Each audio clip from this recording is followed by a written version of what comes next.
The massive screens in Earth's Defense Command Center lit up with dozens of red dots appearing at the edge of the solar system. Admiral James Thompson stood straight, his weathered hands clasped behind his back as he watched the incoming signals. At age 55, he had spent 30 years preparing for this exact moment. "Sir, unknown vessels detected beyond Neptune's orbit. They're using some kind of stealth technology, but our quantum sensors are picking them up clearly," reported Lieutenant Mark Adams, his fingers flying across the holographic display. Thompson allowed himself a small smile. The aliens thought they were being clever, but humanity had long since developed the ability to detect even the most sophisticated cloaking systems. Years of reverse engineering from crashed scout ships had given Earth a significant advantage. "How many ships, Lieutenant?" Thompson asked, his voice steady and calm. 23 vessels, sir. Matches the configuration of Imperial scout ships based on our database." The Admiral nodded.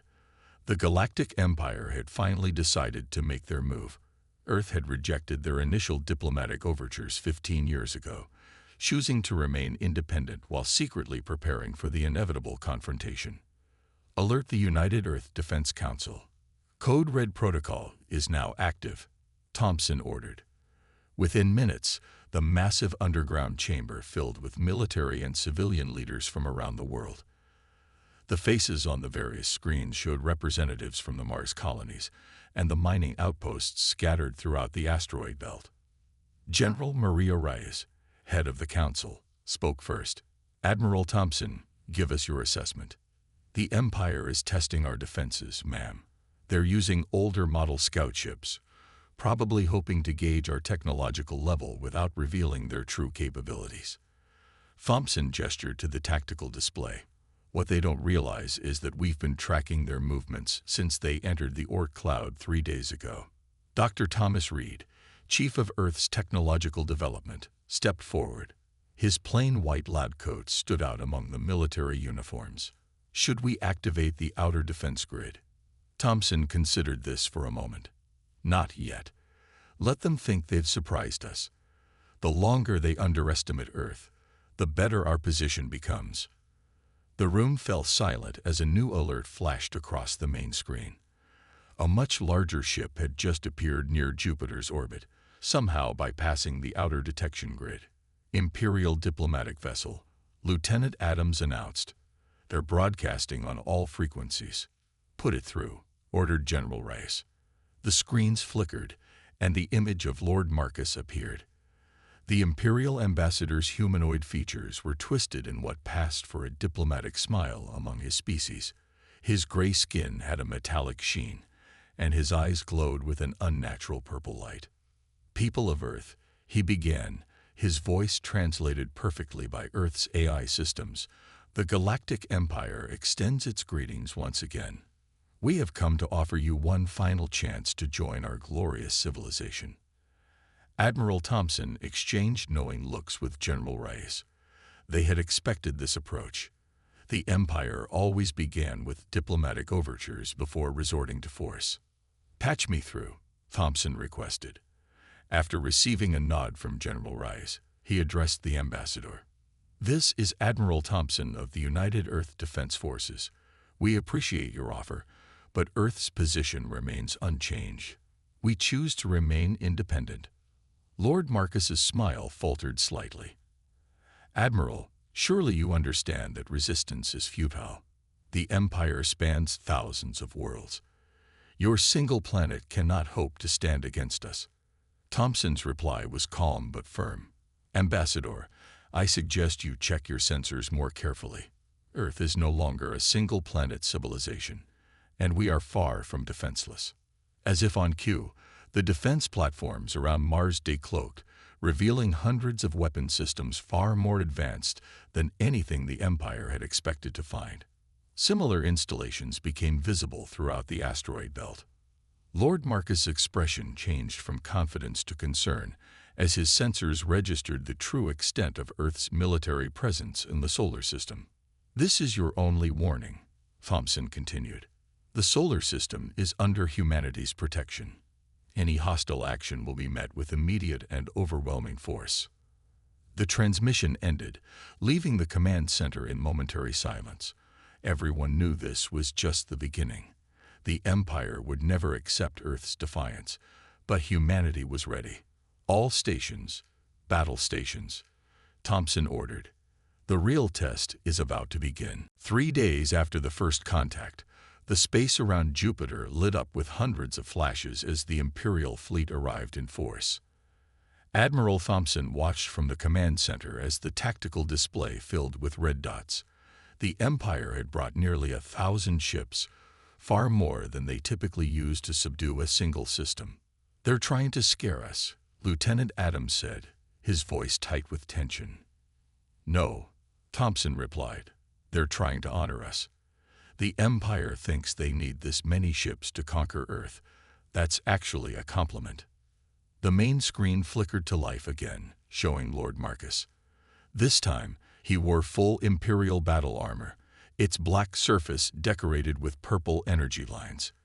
Behind him stood several Imperial commanders, their expressions grim. "People of Earth," Lord Marcus began, his voice harder than before, "the Empire's patience has limits. You have 24 hours to surrender and accept Imperial rule. If you refuse, we will demonstrate our power in ways you cannot imagine." General Reyes stepped forward. "And if we agree, what exactly does Imperial rule mean for Earth?" "You will be granted the status of a protected world," Lord Marcus explained. "Your military will be disbanded. Imperial governors will oversee your major cities. Your technology and resources will serve the greater good of the Empire. In exchange, you receive our protection and access to Imperial trade routes." Thompson noticed Dr. Reed trying to hide a smile. The Empire still hadn't realized that Earth's technology was already more advanced than theirs in several key areas. "And if we refuse?" General Reyes asked. "Then we will take what we want by force," Lord Marcus declared. "Your defenses, impressive as they may seem to you, cannot stand against the full might of the Imperial fleet." The transmission cut off abruptly. Thompson turned to the Defense Council members. "They're positioning their ships for a show of force, probably targeting one of our outer colonies. Mars Colony 3 is the most likely target," Dr. Reed said, pointing to his data screen. "It's isolated enough to make an example of, but close enough to Earth for everyone to see what happens." General Reyes stood up straighter. "Time to show them our first surprise. Doctor, is the quantum shield ready?" "Been ready for 5 years," Reed replied with a grin. "We've just been waiting for someone to test it." Thompson opened a secure channel to all Earth forces. "All units, this is Admiral Thompson. Operation Rolling Thunder is now active. Repeat, Rolling Thunder is active. Across the solar system, hidden weapons platforms powered up. The Mars colonies activated their shield systems, and Earth's defense fleet moved into predetermined positions. Years of drills and preparation were about to be put to the test. The Imperial fleet made its first move exactly as predicted. 300 ships broke formation and headed toward Mars Colony 3, their weapons charging. "They're following standard Imperial tactics," Thompson noted. "They'll try to overwhelm the colony's defenses with a single massive strike." "Lieutenant Adams, is the quantum shield in position?" "Yes, sir. Colony 3's shield is at full power, and backup systems are standing by." The Imperial ships opened fire, their energy weapons lighting up space with brilliant purple beams. The attack struck the quantum shield and simply vanished. There was no explosion, no light show, just complete absorption of their most powerful weapons. In the Imperial flagship, Lord Marcus stared in disbelief at his tactical display. "Impossible," he muttered. "No planetary shield could have survived that bombardment." The quantum shield wasn't just surviving. It was using the absorbed energy to grow stronger. Dr. Reed's greatest invention was working perfectly, turning the Empire's own power against them. "Should we return fire, sir?" Lieutenant Adams asked eagerly. Thompson shook his head. "Not yet. Let them try again. Every shot they fire makes our shields stronger. Let's show them exactly how futile their attacks are." The Imperial fleet, confused by their failure, launched a second wave of attacks. Again, the quantum shield absorbed everything they threw at it. Earth's defenders watched calmly as the most powerful weapons in the Imperial arsenal proved completely useless.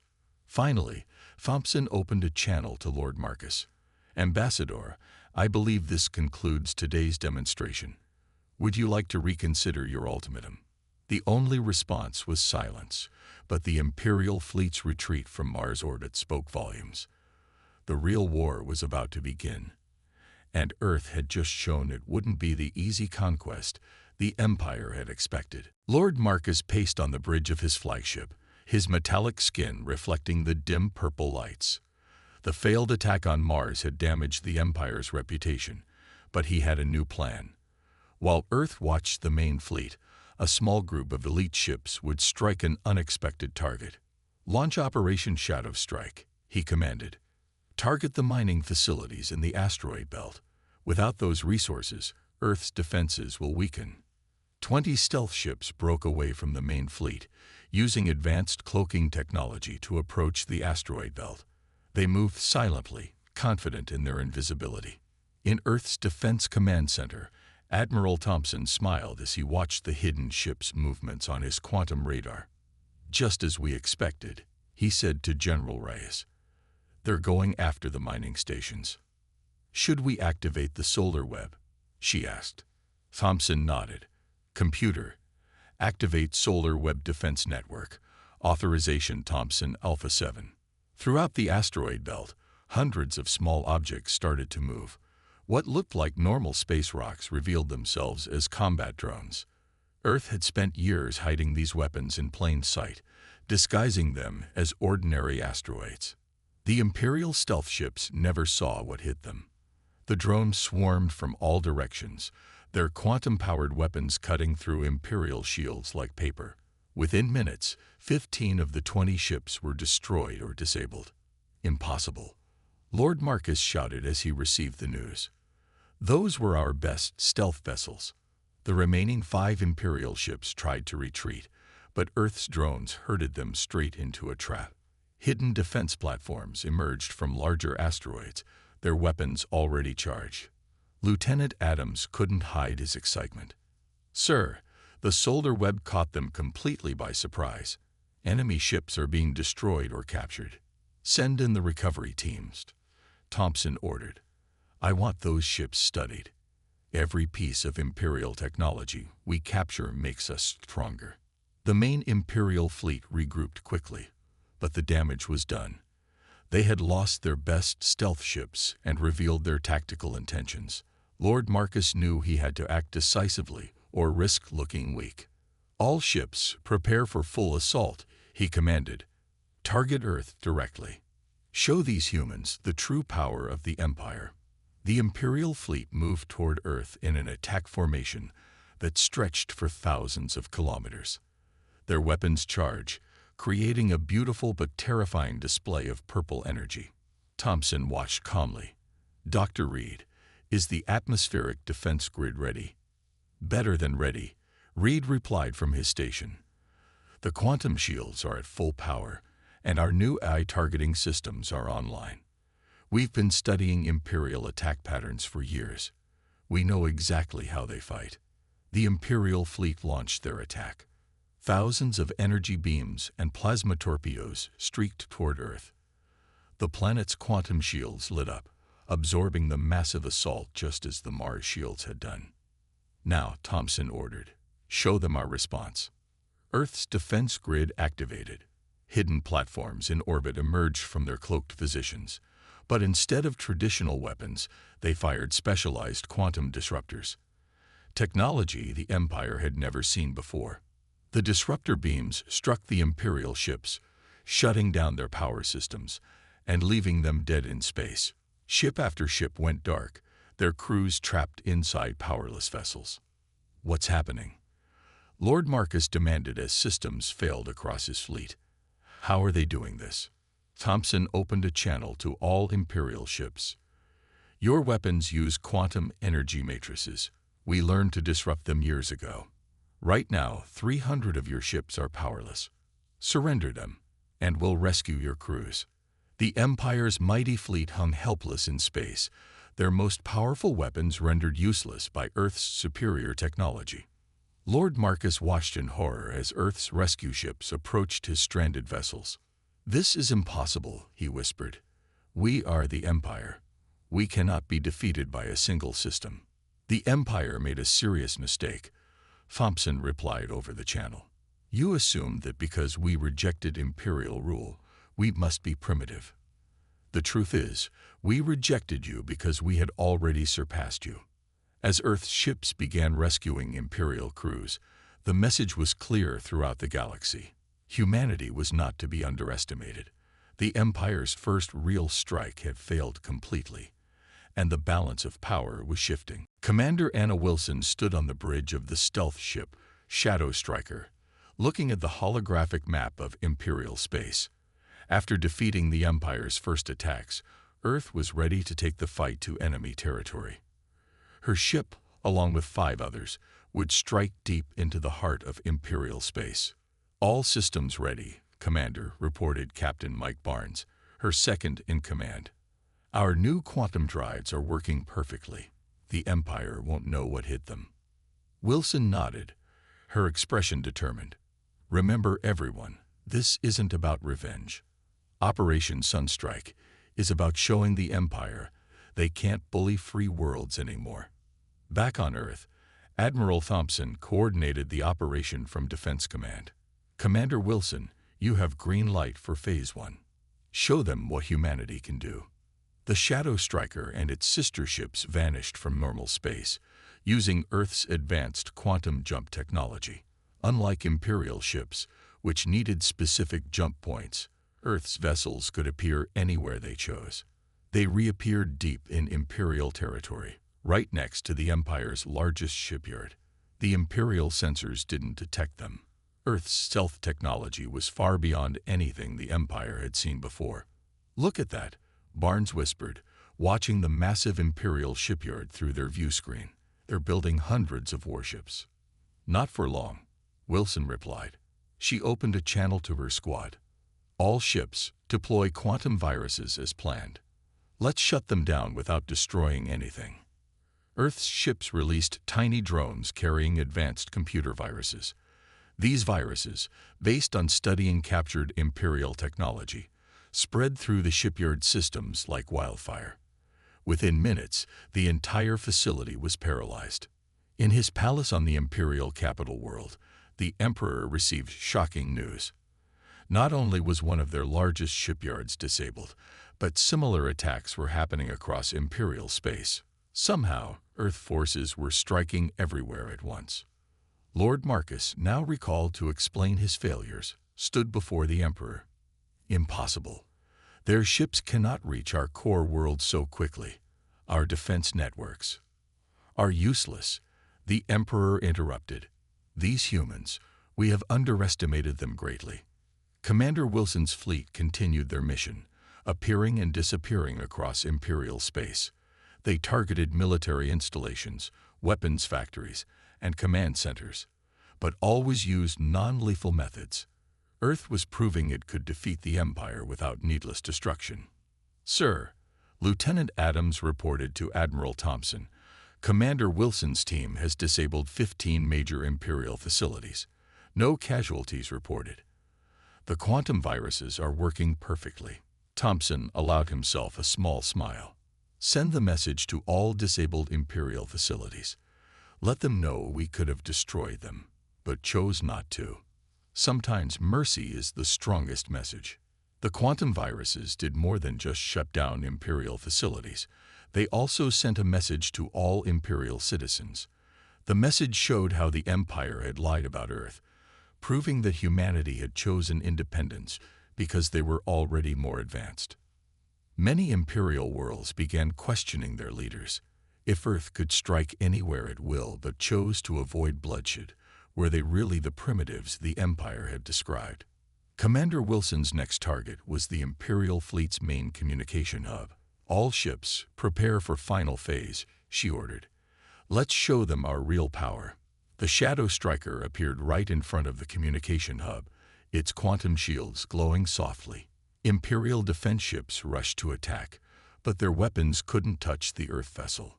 Broadcasting now, Barnes announced, "All Imperial communications networks are receiving our message." Wilson's voice reached every Imperial world. "People of the Empire, we could destroy your military installations, but we choose a better way. Earth offers friendship to all worlds who wish to be free. The age of Imperial control is over." The response was immediate. Several Imperial worlds declared their independence. The Empire's iron grip on the galaxy was breaking, not through violence, but through the demonstration of a better way. Admiral Thompson watched the reports flood in. Earth's counterattack had succeeded beyond their highest expectations. They had defeated the Empire not just militarily, but morally. "Send word to Commander Wilson," he ordered. "Phase 2 begins now. It's time to help those worlds who want freedom from Imperial rule." The Shadow Striker and its fleet disappeared again into quantum space, ready to protect newly independent worlds from Imperial retaliation. The galaxy was changing, and Earth was leading the way. The Imperial Palace shook with the Emperor's rage. Reports from across the galaxy showed more worlds declaring independence every day. In the Grand Council chamber, Lord Marcus knelt before his ruler, knowing his life hung by a thread. "You promised me Earth would fall easily," the Emperor shouted, his metallic skin flashing with angry purple patterns. "Instead, they have exposed our weaknesses to the entire galaxy." "My Emperor," Lord Marcus said carefully, "there may be a way to stop this rebellion. Our spies have discovered a weakness in Earth's defense network." Admiral Robert Gray walked through the underground corridors of Earth's Defense Command, his face grim. Security teams followed him as he approached the main control room. After weeks of investigation, he had finally found the Imperial spies. "Stop right there, Professor Hall," Gray commanded as he entered the room. The man at the computer terminal froze. Or should I say, Imperial Agent 6. The spy looked up slowly, his human disguise perfect except for one small detail, a tiny purple flash in his eyes when surprised. "How did you find out?" "Simple," Gray replied. "We fed different information to each department. The data that reached the Empire came from your section. Old trick, but effective. In space, Commander Wilson's Shadow Striker received an urgent message from Earth. Multiple Imperial agents discovered in Earth's government. She read to her crew. Admiral Gray says they were trying to find weaknesses in the quantum shield network." Captain Barnes looked worried. "Did they succeed?" "No," Wilson smiled. "They found exactly what we wanted them to find."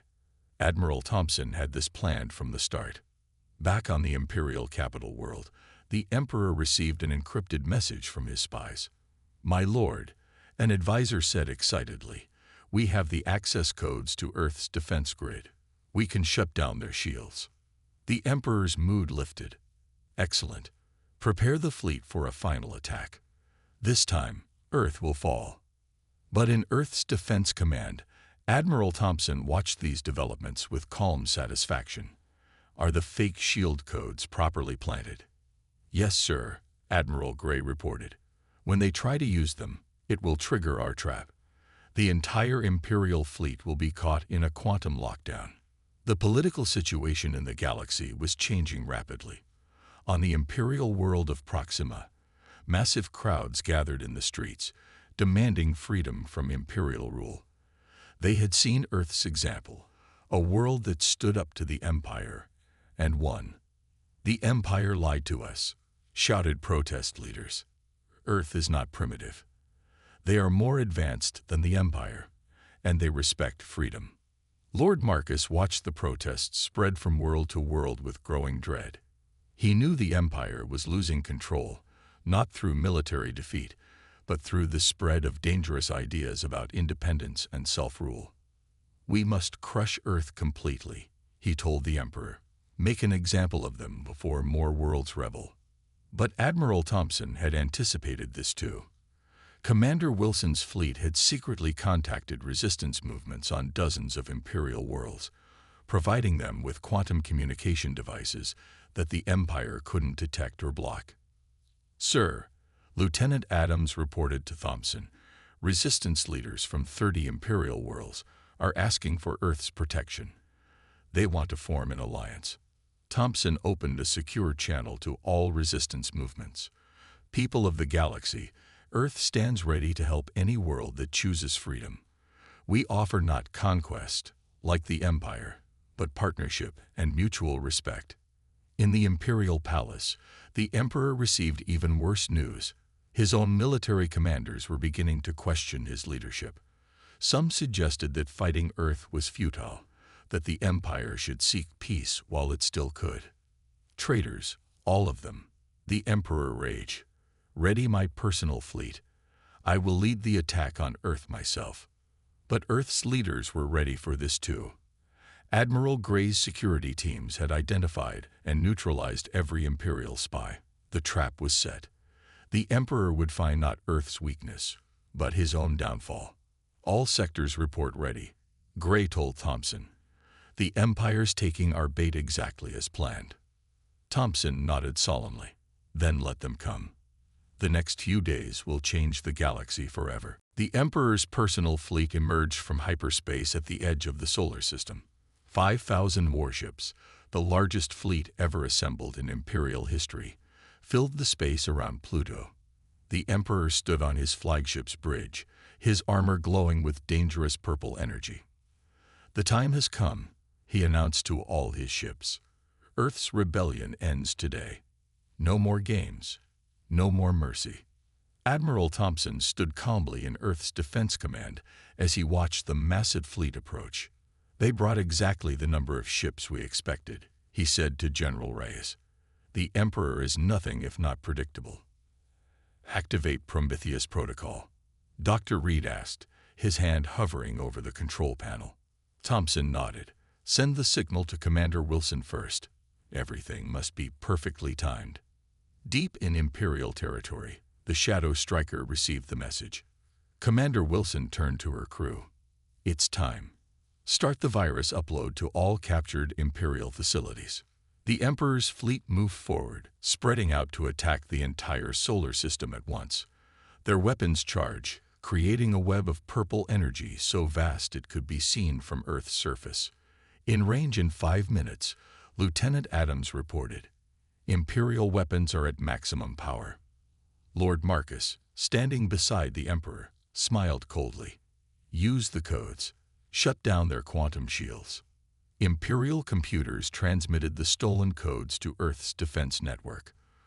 For a moment, nothing happened.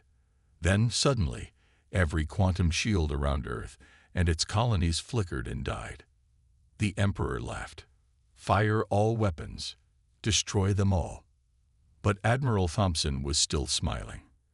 "Now, Dr. Reed, show them what Prometheus really does." The seemingly dead quantum shields suddenly pulsed with new energy. But instead of forming defensive barriers, they created a massive web of quantum energy connecting every point in the solar system. "What's happening?" the Emperor demanded as his ship's weapons stopped responding. The Prometheus protocol wasn't a defense system at all. It was a massive trap. The quantum web started drawing power from the Imperial fleet's own weapons, growing stronger with each passing second.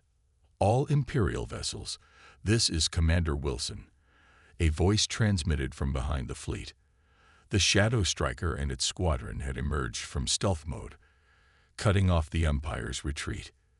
"Your weapons are now powering our defense grid.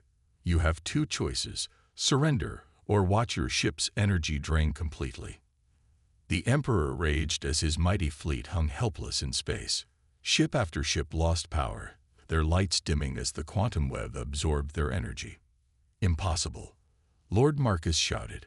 "No technology could do this. That's been your problem from the start." Thompson's voice replied across all channels. "You never believed humans could surpass you. Your own arrogance blinded you." In Imperial territory, Wilson's virus activated. Every captured facility and shipyard suddenly came back online. But now, they were under Earth's control. The Empire's own infrastructure turned against them. "My Emperor," a commander reported, "we're receiving reports from all sectors. We've lost control of everything." The Emperor watched in horror as his fleet died around him. Even his flagship's mighty engines were failing, their power feeding Earth's quantum web. "You left us no choice," Thompson announced to the powerless Imperial fleet. "We tried to show you peaceful coexistence was possible. Now you've forced us to demonstrate our full capabilities." Earth's defense fleet emerged from hiding, their ships powered by the stolen Imperial energy. They moved through the quantum web, efficiently capturing the dead Imperial vessels.